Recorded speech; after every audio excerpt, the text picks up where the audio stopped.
한류의 태동과 동아시아에서의 확산. 이번 수업을 마치면 여러분은 한류가 확산되는 배경과 과정을 설명할 수 있습니다. 예, 3차 시로 이제 우리가 알아볼 내용은 한류의 태동과 동아시아에서의 확산이 되겠습니다.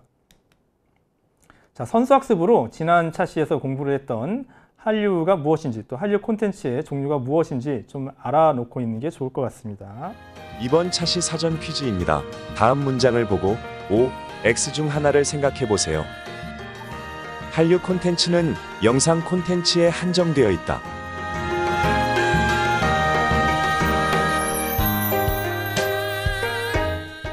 정답은 X입니다.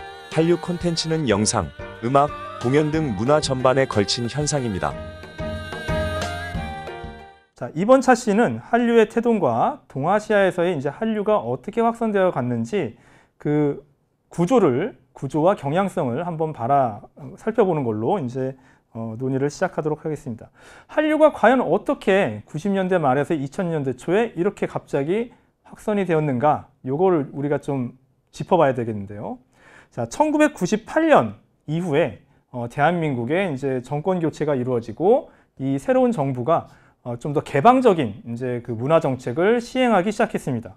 그래서 개방적이라는 게 이제 두 가지 차원에서 이제 얘기를 할 수 있는데 문화의 내용들이죠. 문화 콘텐츠에 있어서도 개방적인 태도를 취하기 시작했고 그런 이제 개방성이 폭넓게 자유롭게 수용될 수 있는 인프라를 만드는 것도 이런 이제 그 정책의 하나였습니다. 자, 이런 이제 문화 산업론 또는 문화 정책론이 이제 대두하게 됐던 그 이유가 바로 이런 공식 때문이었죠. 당시에 이제 막 그 떴던 신문 기사를 떠들썩하게 했던 그 타이틀이 되는데, 자, 영화 한 편이 1년 동안 거두는 수익이 그때 당시에 우리나라에서 주력 수출품이었던 자동차 150만 대 이득과 같다라는 것이었죠.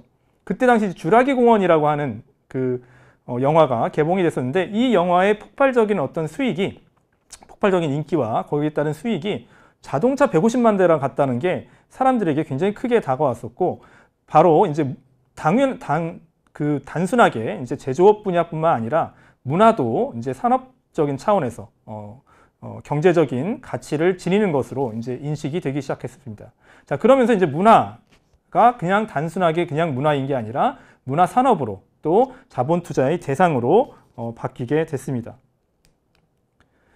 자, 사실 이 1998년에 이러한 이제 그 문화 대중화 또는 아니 문화 개방이 이루어지기 전에 사실 바로 1년 전에 대한민국은 굉장히 큰 경제적 시련을 겪었습니다. 1997년에 외환보유 요구가 바닥이 나면서 이른바 이제 IMF 금융 구제를 받게 됐던 거죠. 그리고 이 구제를 받으면서 여러 가지 산업의 구조도 변화하게 됩니다. 자, 이런 상황 속에서 문화 산업에 대한 이제 욕구, 그다음에 이 길로 또 나아가야 경제적으로 우리가 여러 가지 문제들을 극복할 수 있다라는 이제 그 저변이 확대가 되면서 문화 산업이 이제 활성화가 더욱 이루어지게 됐던 것이죠. 자, 거기에서 이제 그러면서 동시에 이제 전문적인 음반 기획사라든가 아니면 영화 제작사들이 등장을 했고 여기에는 이제 단순하게 이제 민간 자본만 모이는 것이 아니라 여러 가지 정부의 그 도움이 이제 뒤따르게 됐던 거죠. 정부의 문화산업 정책 지원도 포괄적으로 다양하게 진짜 필요한 곳에 찾아가는 그런 정책 지원도 이루어지게 되고 더 중요한 건 뭐냐면 인터넷이 우리나라에 본격적으로 굉장히 급속하게 확대되어 나가기 시작했다는 점입니다. 즉 정부가 단순하게 예전에 80년대 독재 시대에는 이거는 되고 이거는 안 돼 내용만 갖고 이렇게 뭐 그 선별을 해서 통제하는 그런 이제 문화 정책이었다면 이제 98년 이후에 나타나는 그런 이제 문화 정책은 마음껏 문화 산업을 진흥시키도록 민간에게 모든 이제 역량과 아니면 자율성을 담보해 주면서 그 뒤에 있는 여러 가지 기반들을 밀어주는 형식으로 그런 식으로 이제 인프라를 구축해 주는 식으로 그다음에 제도적인 차원에서 또 자유롭게 창작을 할 수 있는 환경을 만드는 식으로 이런 식으로 정부의 지원이 이루어지게 됩니다. 이와 동시에 이제 98년에 또 하나 그 본격적으로 우리가 알아봐야 됐던 게 뭐냐면 일본 문화에 대한 대중문화 개방입니다.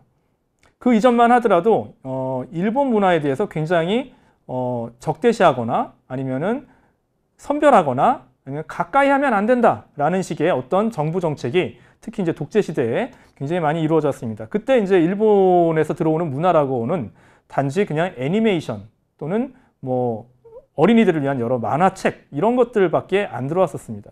근데 이제 98년 이후에 뭐 본격적으로 이제 굉장히 질적으로 우수한 작품성을 지닌 영화라든가 또는 애니메이션, 나아가 이제 여러 가지 게임이라든가 일본 음악 이런 것들이 단계적으로 개방이 돼서 우리나라에 속속들이 수용되기 시작했습니다.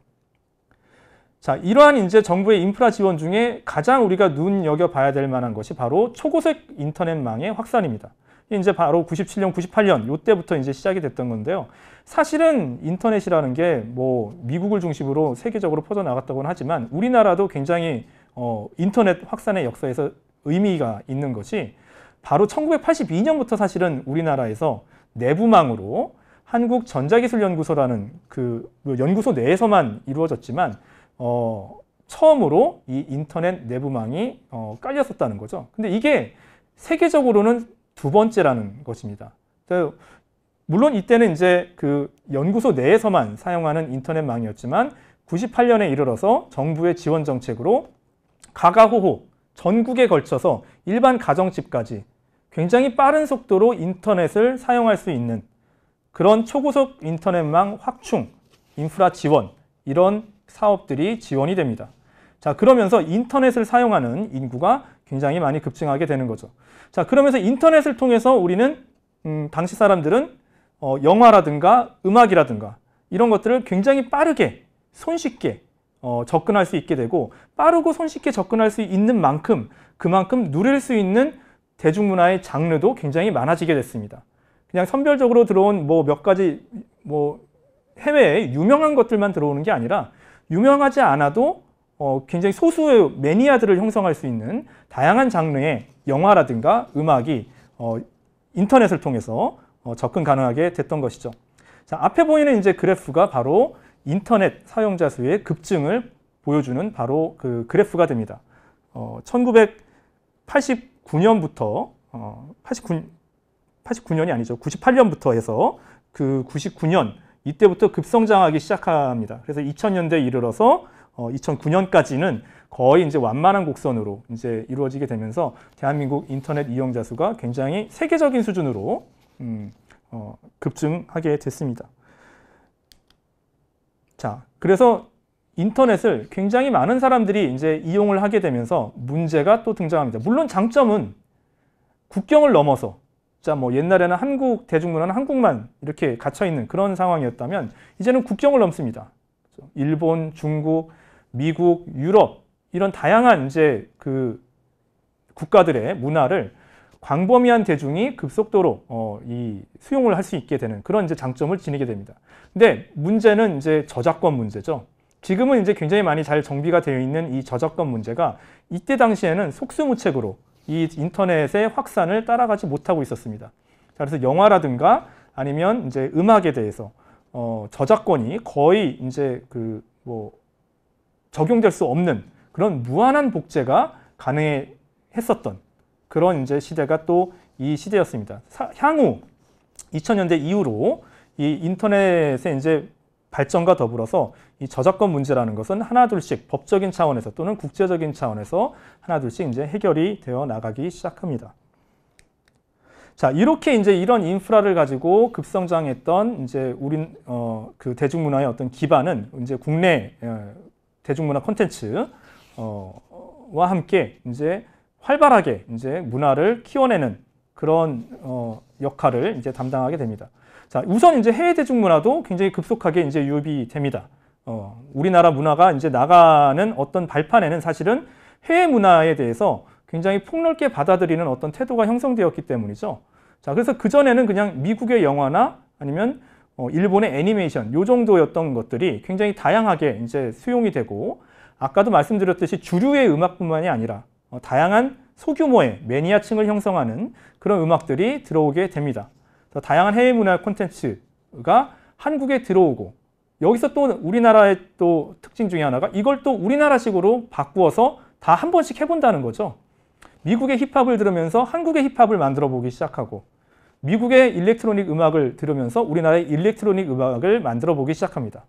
그 다음에 드라마의 수준도 우리나라 대중에게만 통용되는 그런 이제 감수성을 갖고 있는 드라마가 아니라 미국 드라마 또는 일본 드라마를 보면서 새로운 감수성을 이제 깨닫게 되는 거죠. 그래서 그 감수성, 좀 더 보편적이고 다른 사람들에게 어떤 울림을 줄 수 있는, 국경을 넘어서 울림을 줄 수 있는 드라마에 대해서도 생각을 하기 시작합니다. 자, 그러면서 이제 국내에 이제 80년대, 90년대에 있었던 여러 가지 이제 대중문화의 저력에 이런 해외 대중문화의 급속한 유입, 그다음에 포괄적인 유입, 이런 것들이 어떻게 보면은 더 큰 자양분 역할을 하게 됐습니다. 그래서 이제 국내 시장은 양적으로 팽창해 나가면서 동시에 해외 대중문화와의 접촉을 통해서 질적으로 성장하는 그런 이제 모습들을 보여주게 됐습니다. 그러면서 이제 국내에만 머무르지 않는 동아시아 전체에 울림을 줄 수 있는, 영향을 줄 수 있는 아시아 시장이 이제 만들어지기 시작했다고 볼 수 있습니다. 자, 즉 많은 그 작품들 간의 비교, 그 다음에 경쟁, 요런 이제 그 환경들이 구축되는 가운데 이 환경은 바로 가장 큰 건 인터넷이었던 거죠. 그죠? 그러면서 한국만의 어떤 독창성을 모색하는 그런 경향성이 굉장히 크게 일어나게 됐습니다.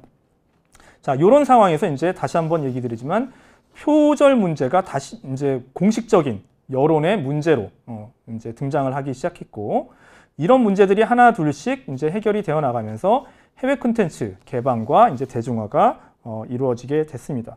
자, 이런 그 과정과 더불어서 우리가 좀 또 살펴봐야 되는 게 바로 그 디지털화 작업이었습니다. 조선왕조 실록이라고 하는 우리나라의 가장 중요한 어떤 그 국보죠. 이 조선왕조 실록이 모두 디지털화가 됐다는 것입니다. 그래서 우리나라 역사, 사극을 다루는 시나리오를 쓰기가 굉장히 손쉽게 됐습니다. 자, 누구나가 일반인이 접근할 수 있는 디지털화된 조선왕조 실록. 그냥 키워드를 치면 딱 나옵니다. 자, 이런 식으로 해서 이제 만들어졌던 대표적인 그리고 가장 성공적이었던 드라마가 바로 대장금이라는 이제 드라마였습니다. 자, 그러면서 이제 우리나라 문화의 독창성까지도 담보된, 역사성까지 담보된 그런 대중문화가 이제 등장을 하기 시작했고, 또 본격적으로 기업화된 기획사와 이제 그 제작사들이 등장을 하면서 이른바 아이돌 시스템이라는 것이 우리나라에도 정착이 되어 나갔습니다.